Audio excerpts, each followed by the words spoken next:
So, this is a lighter topic because we are heading towards the lunch. So it should not be boring. So I invite him. Thank you. Thank you. Anything related to social media is never boring.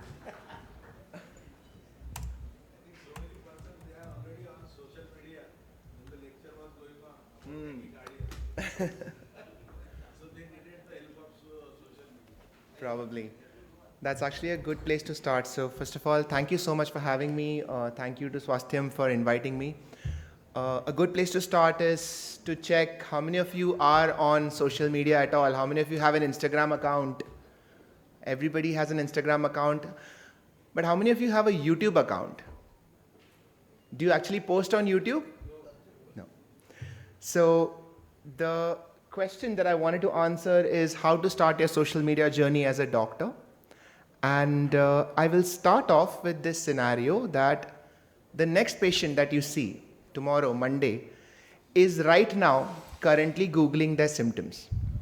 Now that Google search can potentially take them to you. That is what we are currently dealing with. That is the scenario. And the point of today's conversation, social media, is that journey from their Googling to them sitting in front of you in your OPD.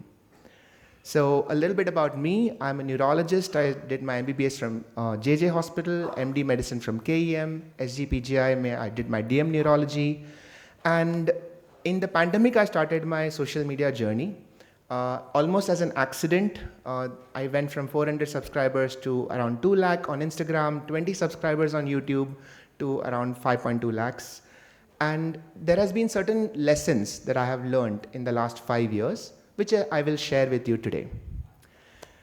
Why should doctors go on social media? There are 5 main reasons why all of you should be on social media and active. Number 1 is to communicate health information. And this is not a new thing because this is what we already do. Doctors have always been in the business of health communication. The only thing is that how we have communicated that information has changed over the years. Say 20 years ago, we would be communicating what we know to our patients one-on-one. Some of us may conduct school events, some of us may go to medical conferences like this, health camps, some may write books, some may write newspaper articles, go on TV, radio. Wherever people are, we would go there and communicate what we know. When the internet came, some of us had websites, started blogs. We go to where people are. Today, people are here. They are on Instagram, they're on YouTube, they're on LinkedIn, Twitter. So there is an opportunity here. In India, more than 500 million people are active users on social media. On average, they spend more than 3 hours on social media, and they're all looking for information. And if you can find, as a patient, a doctor that you trust who's speaking your language, answering a question that you have, that is very valuable. Reason number 2, to amplify your health message. So imagine that you're sitting in front of a patient in your OPD and you're telling them something. You're spending 5-10 minutes answering a complex problem. That is one patient served. On social media, that same effort, same message can potentially reach millions of people. So in perspective, 30 patients a day in the OPD, you can reach a certain number of people in a month. One video gone viral can reach 1 lakh, 2 lakh, 1 million people. That same message reaches that many number of people. So social media doesn't really replace the clinic, but it amplifies what you have to say. Reason number 3, and according to me, one of the most important in today's time, if you don't speak, all the non-credible voices will be heard. And we've all seen that happen during the pandemic, and throughout, we have seen how people who are not qualified get more and more of a platform because people who are qualified are busy in the hospitals.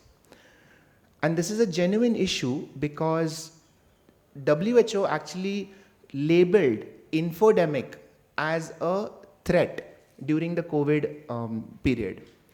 There were more than 62 million views on videos that were labeled as COVID misinformation videos. So that is a lot of people getting wrong information, which will ultimately make our life harder, because they're coming to our OPD with that wrong information, and half our OPD time is spent in convincing them that they are wrong, which is never an easy conversation.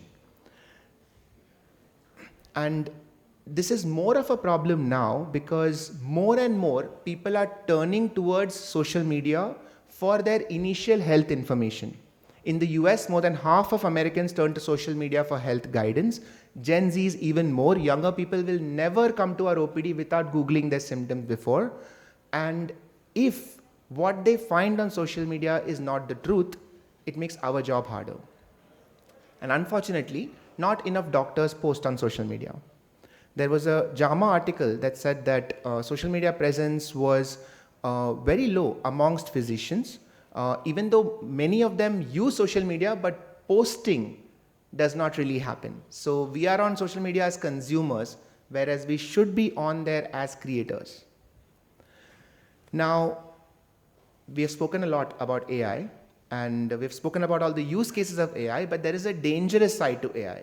When people turn towards ChatGPT for answers, and I think there was one slide that someone has shared of ChatGPT misrepresenting an ECG. This is very common, and more now, instead of Googling, people are ChatGPTing, and the answers that they get are complex, and they very often come to us with wrong answers, feeling overwhelmed. What they're basically getting is 1 or 2 years worth of residency information in 5 minutes. And they come to us very overwhelmed, not knowing what to think. So AI is answering most of your patients' health questions now. And this is a problem because of AI chatbots. AI can hallucinate. And so your voice on social media becomes that voice of reason, that nuance. And that needs to be out there. Reason number 4, your reputation. So we've always thought of our reputation as what we build sitting in our OPD. And word of mouth, people in our locality know us, and when we behave well, our reputation grows. And that is still true. But today, reputation also has an online version. So your reputation is a combination of offline plus online. And your patients Google you, and whatever they find is their first impression of you. And because of the way that the Google SEO is structured, your social media presence is what is most likely going to come up before anything else. And your reputation does live online, whether you do or not. So if you are not actively curating your online presence, somebody else is. So either somebody will go and put some comment somewhere, maybe on some Practo page, some Google review, and that is what people are seeing first. So much better to also have your presence there so that you can control the narrative. And building trust. People do appreciate when you're on social media and they find content that they like, they will leave really nice comments, they will leave nice reviews, and that does matter. Because when somebody sees you on social media and then they come to you in your OPD, you are seeing that patient for the first time, but they have seen you before. So they come to you with the trust of a follow-up patient on their first visit. And all of us know how easy it is to talk to a follow-up patient and how hard it is to talk to a new patient. So social media sort of takes that patient over that first hesitation.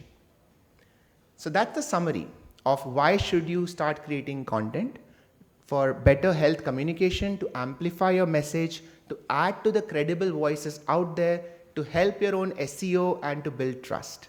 Now, how do you do it? There is a lot of resistance initially, and the reason is that we are not trained. We have always been trained to read books, find a diagnosis, and treat. And this is very much out of our comfort zone. But hopefully in the next 11 minutes, I'll be able to tell you how easy it is to start. First point is your core message. So when you start thinking of social media, it can seem very big, very vague. But before anything else, think about what is it that you want to be known for? What is your core message to patients? And one easy way to find this out is think of your last 1 week in the clinic and think about what is that sentence that you have said most often. सबके लिए अलग होगा. If you're a cardiologist, it might be different. If you're a urologist, it might be different. But whatever is that core message that you, through your experience, have come to, that should be your central theme. And everybody needs a central theme on social media. People's attention span is very small. So once they start associating you with one message above everything else, then you can start expanding. So you already have your content. You don't know it, but you have your content. So think about the 5 most common questions that your patients ask you in your OPD. Write it down. That becomes your central theme. That is your core content library. The myths that you bust on a daily basis, the thing that you wish patients knew before they came to you, that research paper that changed how you practiced, or that case that you tell your other doctor friends as anecdotes, that is your content. Of course, anonymized, but that is what people want to hear from you. Second step is choosing the platform, and I have tried to simplify this because again, it can seem overwhelming. There's YouTube, Instagram, LinkedIn, Twitter. So I have prepared a sort of a personality test. There is no right social media platform. They're all interlinked, and the hardest challenge is to figure out how to start creating content at all. The platform is almost secondary. So you can pick what your personality is.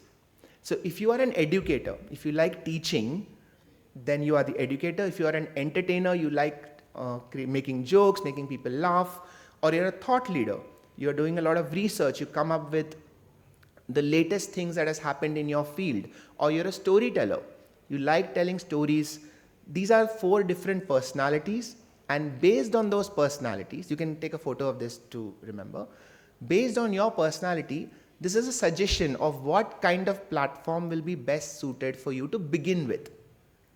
Again, once you start creating content, and once you get into the habit of taking an idea and putting it out there, you'll find that it's much easier to get onto your second platform.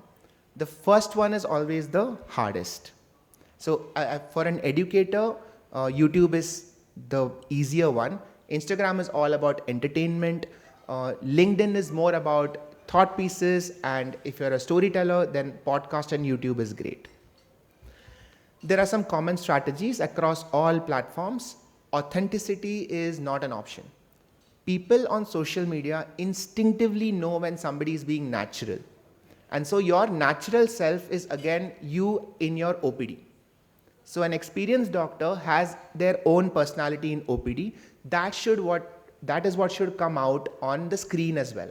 People should feel that, oh, this is a friendly doctor who is talking to me one-on-one.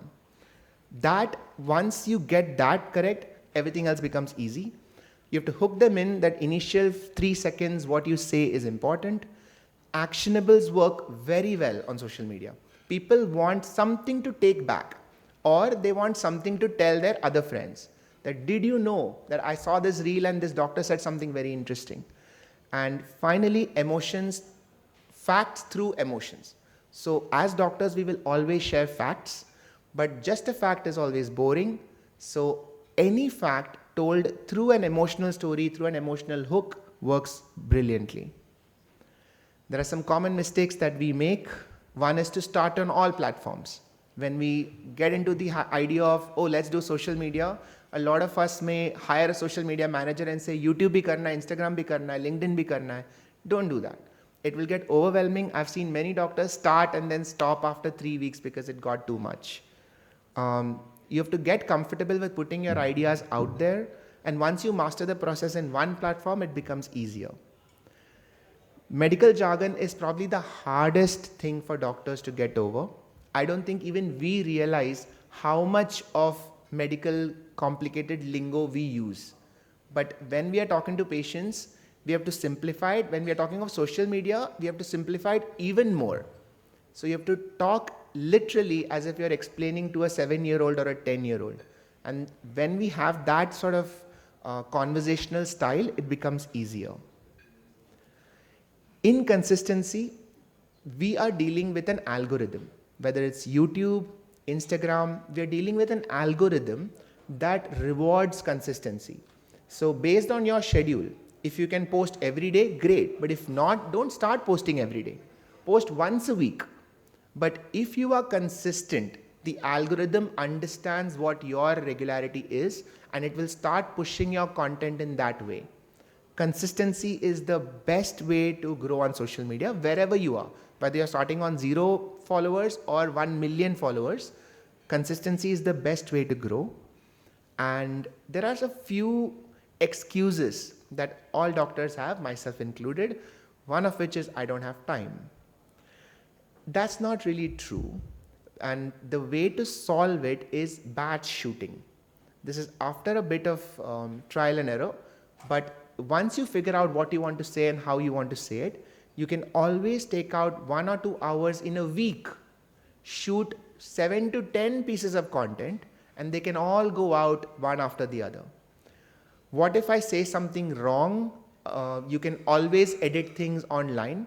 The beautiful thing about social media and people in general is that memory is very small now. लोगों को ज़्यादा याद नहीं रहता, which is why you can post something and then if you find that something that you've said, you should have added another line, you should have added more context, you can always make another post and reference the old one and say that I put out this reel, I read something else, now I'm posting this. That is what authenticity is and it works. It's unprofessional. This was something that I have heard early on, but now that is out because all medical councils, medical organizations, the WHO has an Instagram account. Every medical organization is creating content because we realize that it is simply health information being spread. And my patients will self-medicate looking at my reels. Unfortunately, they're already self-medicating. They're already Googling, they're already using ChatGPT. So what you are doing is giving them actual information and you're giving them context. And this is one take-home thought that I wanted all of you to have, which is, what is that one thing that you know that 1 million people out there who are not doctors, they don't know, but they should know? You all have that one thought, ki why don't more people know this? That should be your first piece of content. Because that is the one that you care about. That's what you feel truly that people should know. If you can find that idea, go put it out there. It doesn't have to be a perfect reel. It doesn't have to be wonderfully designed. It just has to go out. You can see the response. You can put out that same reel 100 times in different ways, and you never know, the 56th reel may hit 1 million views. That's how the algorithm works. But it's not even about them. It's simply about you becoming comfortable with the idea that you have this knowledge, you want to put it out there. And that's it. That's a quick summary of social media. Happy creating, everyone. And if you have any questions, any doubts about the process, I'm happy to answer them. Am I the only one who has finished before time?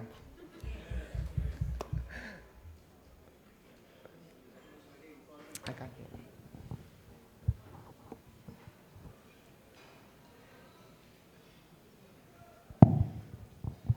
That was very informative regarding social media, and I think everybody is now trying to get into it. But the first thing we are really maybe ashamed of or afraid of is to go live on camera. Yeah. So how do you deal with that? So there are two things. One is camera shyness is a natural step, just like stage fear. And the more times you come on stage or the more times you come in front of a camera, it gets easier. A couple of things that I do is actually try and visualize that you're talking to a patient, because that is our natural self. All of us are more comfortable explaining something to a patient, whereas if it's just a camera in front of you, we get very self-conscious. So if you simply imagine that you are at your doctor's table, OPD table, there's a patient in front, and you're simply talking to a patient, it automatically comes more naturally. The second thing is,